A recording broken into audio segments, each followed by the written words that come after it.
हर खबर पर होगी आपकी पकड़। डाउनलोड कीजिए ABP live app.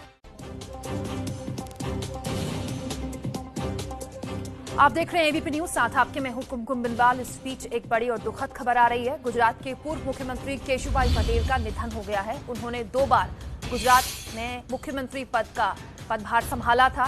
Keshubhai Patel को दिल का दौरा पड़ने से उनका निधन हुआ। उम्र भी काफी ज्यादा थी। बता दें आपको 14 मार्च 1995 उनका एक लंबा कार्यकाल रहा राजनीतिक तौर पर। रौनक पटेल हमारे साथ जुड़े हुए हैं। और रौनक, बेहद दुखद खबर न सिर्फ गुजरात के लिए बल्कि राष्ट्रीय राजनीति के लिए भी। बिल्कुल, देखिए केशुभाई को सितंबर महीने में कोविड पॉजिटिव आए थे उनकी, क्योंकि उम्र भी थी 92 साल की। हालांकि कोविड पॉजिटिव से वो निकल चुके थे, कोविड नेगेटिव भी हो चुके थे। इलाज के बाद वो अपने घर भी चले गए थे, जो उनका आवास है गांधीनगर में। लेकिन उसके बाद में उनको कार्डियक अटैक आया और अहमदाबाद के अस्पताल में भर्ती किया गया था। खुद मुख्यमंत्री विजयभाई रूपाणी ने इस बात की पुष्टि की है कि उनका निधन हुआ है। हालांकि अग्नि संस्कार कब और कहाँ करना वो तय नहीं किया गया है। लेकिन गुजरात बीजेपी का बड़ा नाम, आप जानते हैं कि पिछले 7 दशक से राजनीति के साथ जुड़े रहे हैं और 1945 में वो आरएसएस में शामिल हुए। उसके तुरंत बाद से ही रहे और गुजरात में पहले भारतीय जनता पक्ष के मुख्यमंत्री भी रहे थे और बहुत बड़ा नाम था। लेकिन पिछले 10 साल से हालांकि सक्रिय नहीं थे। वही जो प्रधानमंत्री मोदी जी जिसमें ट्रस्टी हैं वो सोमनाथ ट्रस्ट के वो खुद चेयरमैन भी हैं और पिछली जो मीट हुई थी सरदार ट्रस्ट की उसमें वो मौजूद भी रहे थे। जी बिल्कुल। और बाकायदा प्रधानमंत्री ने 1 अक्टूबर को तो ट्वीट भी किया था और कहा था कि सोमनाथ मंदिर न्यास की बैठक में वो शामिल हुए और केशुभाई पटेल को अध्यक्ष चुना गया। एक लंबा कार्यकाल, न सिर्फ संघ बीजेपी बल्कि उससे इतर अपनी एक अलग पहचान बनाकर वापस बीजेपी में शामिल होना, केशुभाई पटेल को गुजरात कभी नहीं भूलेगा।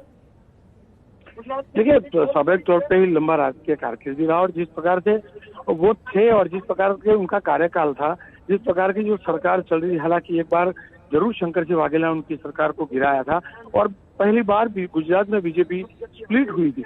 लेकिन उसके बाद में फिर एक बार केशुभाई ने जनाधार हासिल किया, फिर मुख्यमंत्री बने थे।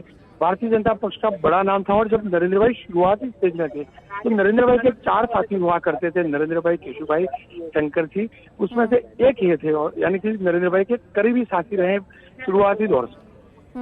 बहुत उम्मीद है कि प्रधानमंत्री नरेंद्र मोदी जरूर केशुभाई पटेल के जाने के बाद, हो सकता है कि गुजरात अगर ना भी जाएं क्योंकि कोविड का दौर है, तो ट्वीट जरूर करें। 1945 से लेकर अब तक देखिए एक लंबा राजनीतिक अनुभव क्या रहा केशुभाई पटेल का हम आपको दिखा रहे हैं। 60 के दशक में जनसंघ सदस्य के तौर पर राजनीति में वो आए।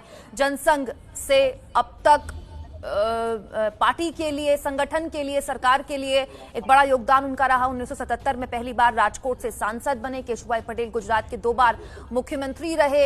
एक लंबा अनुभव राजनीति का। और आप सोचिए ना कि जिन्होंने प्रधानमंत्री नरेंद्र मोदी जैसे लोगों को सिखाया, प्रधानमंत्री नरेंद्र मोदी खुद कई बार उनका नाम ले चुके हैं सार्वजनिक जीवन में और कह चुके हैं कि मैंने सीखा है उनसे। रौनक, तो आप सोचिए ना कि उस शख्स का जाना एक क्षति तो होती ही है।